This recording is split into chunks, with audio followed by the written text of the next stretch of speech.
Hey, this is Lisa Graves with Legal AF, and I am joined today by Margaret Sullivan, one of the one of the treasures, in my view, of journalism and integrity in this media climate that we're living through. She's just such an important voice, in my view, in terms of talking about what's happening, what's gone wrong, what can be done.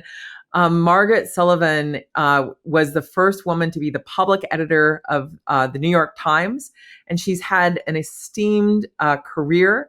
She's also been on the board for the Pulitzer Prize, and she's writing in a variety of publications now. And so we'll talk about some of those or put those links up so you can follow her and read her at a variety of outlets. But Margaret, thank you so much for coming on. It's an honor to meet you and have you join us here on Legal AF. Well, thank you so much, Lisa. It's great to be with you and with your audience. I think it's really important to be talking as widely as we can about these topics, which I know that I'm upset about, and I know that a lot of other people are too. And it's good to sometimes, kick these topics around and see what we can learn from each other and just sort of bring out into the open. So I'm glad to be here. Well, welcome here. These are dark days in lots of ways, and this assault on the First Amendment is really astonishing to me. I trained as a lawyer, but I've been doing writing, writing sort of adjacent to some of the major publications for a number of years now, and talking with a lot of reporters over these past 2 decades about what's happening in our country. What's been happening in our country for a number of years, but I really never thought I would see the day when our First Amendment rights were so under assault. And I wonder if I could ask you, because your expertise as a journalist hails from a sort of a different quarter, but I was taught and believe that one of the major protections for the freedom of the press and for freedom of speech is that the government cannot engage in viewpoint discrimination. Right. That's been a bedrock principle of U.S. law, and it seems to have just been destroyed basically by this administration, by Donald Trump. I think by his the person that he put on the FCC, among others, by his allies, and it is such a defining component of the role of government in a free society to not be engaging in viewpoint discrimination. And what we're seeing, I know that sounds like a sort of arcane term probably to some of our listeners, but viewpoint discrimination is one of the verboten things that a government is not supposed to do. But here we are with a president asserting, he's had a role in knocking these comedians off the air and he's proud of it, and basically suggesting that there's nothing we can do about it. Can you share your perspective on this issue, this principle of freedom of speech and freedom of press? So yes, thanks. I sometimes feel when I wake up in the morning that I don't know what country I'm living in anymore. And I think that, I know that a lot of my friends and acquaintances sort of feel the same way, that we always just, we thought that not that the United States was like a perfect place or anything like that, but that some things were bedrock. And one of those things, as you say, is the tenets of the First Amendment, that the government could not legally mess with, that's a non-technical term, Yes. the press, and there's been skirmishes over that over the years, but nothing that, in my experience, in my rather long time as a journalist and as a commentator and an observer of the press, anything like this. And, I was at the Washington Post as the media columnist during the entire first Trump administration. And that seemed pretty scary. I mean, it was, Trump was calling the media the enemy of the people and, getting rid of Jim Acosta's or taking away Jim Acosta's press pass. And, they were insulting journalists to their face, particularly women of color. That was all pretty bad. But I don't think that it was anywhere near what we're seeing now, in which, as you say, his appointed head of the FCC, Brendan Carr, is really apparently making threats to revoke licenses. He says he isn't, but it sure sounds that way when he says, we can do this the hard way or we can do this the easy way. It sounds like something a mafia don would Yeah. say. So, and then, the other aspect of this is there are the threats and there's the bullying that's coming from the administration.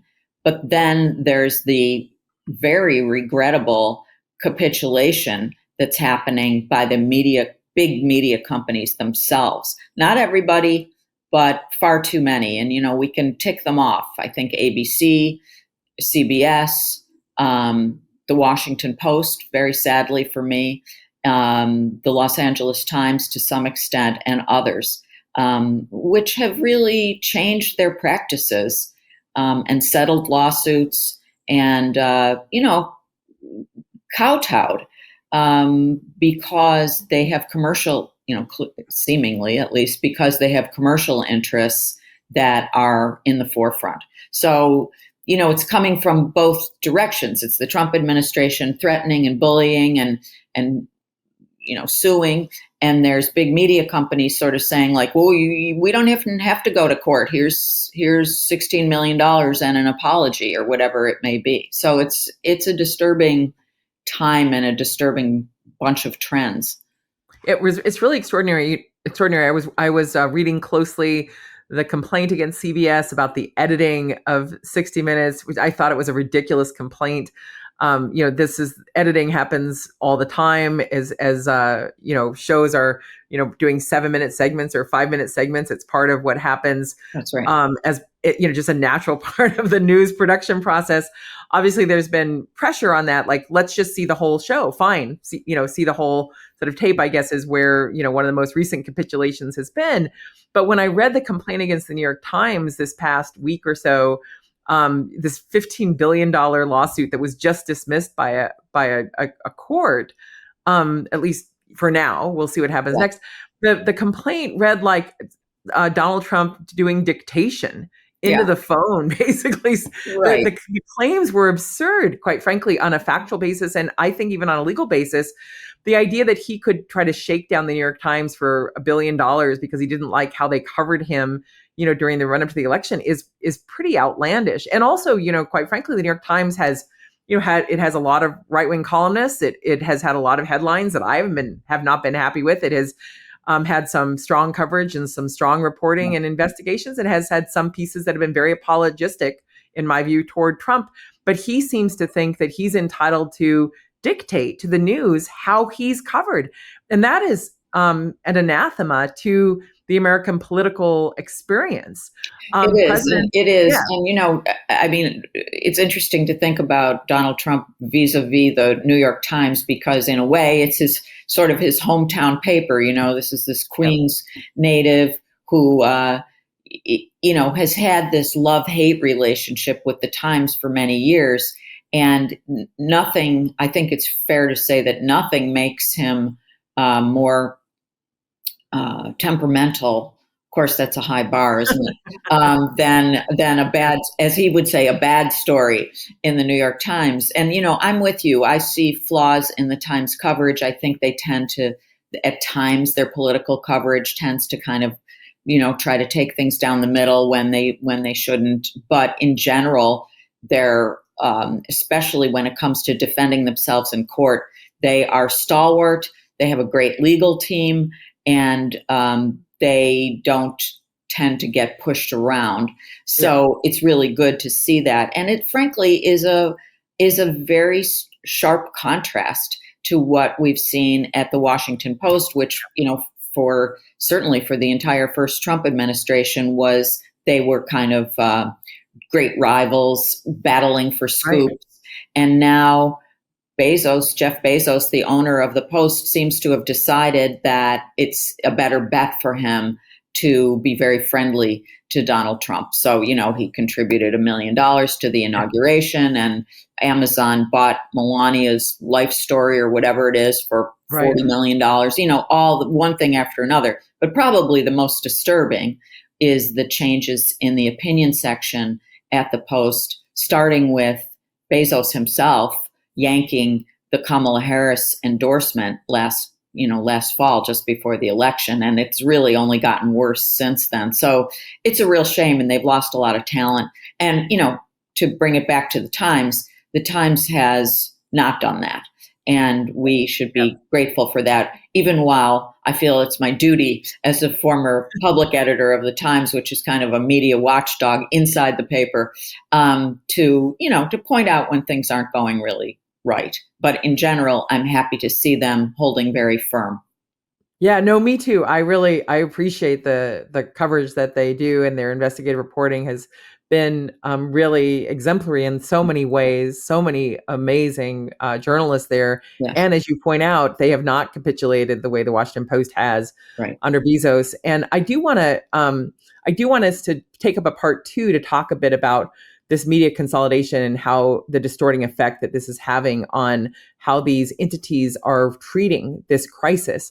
Yes. But let's wrap this session, if you don't mind, Margaret, with some thoughts you may have about, in particular, the back and forth going on regarding Jimmy Kimmel.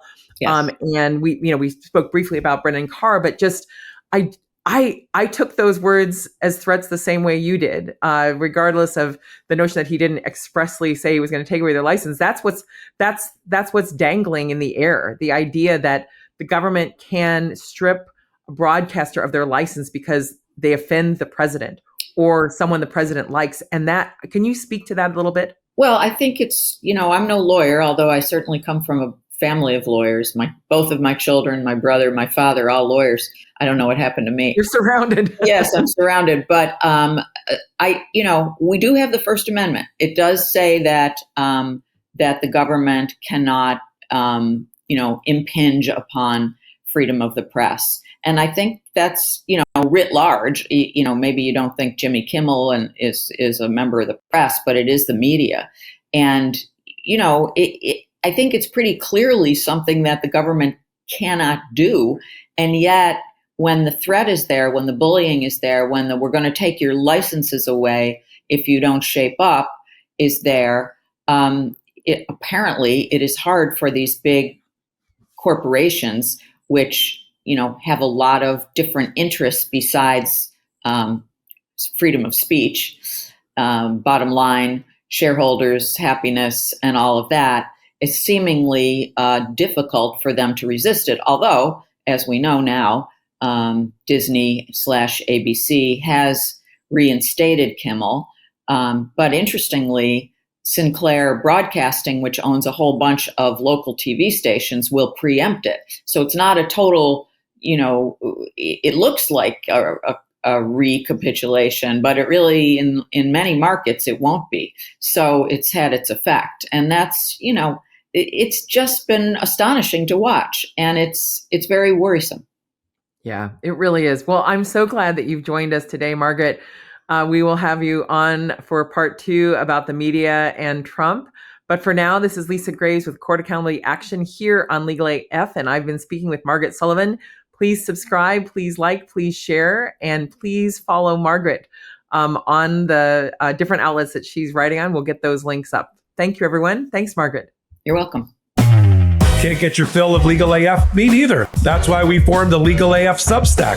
Every time we mention something in a hot take, whether it's a court filing or a oral argument, come over to the Substack. You'll find the court filing and the oral argument there, including a daily roundup that I do called, wait for it, Morning AF. What else? All the other contributors from Legal AF are there as well. We got some new reporting. We got interviews. We got ad-free versions of the podcast and hot takes. Where? Legal AF on Substack. Come over now to free subscribe.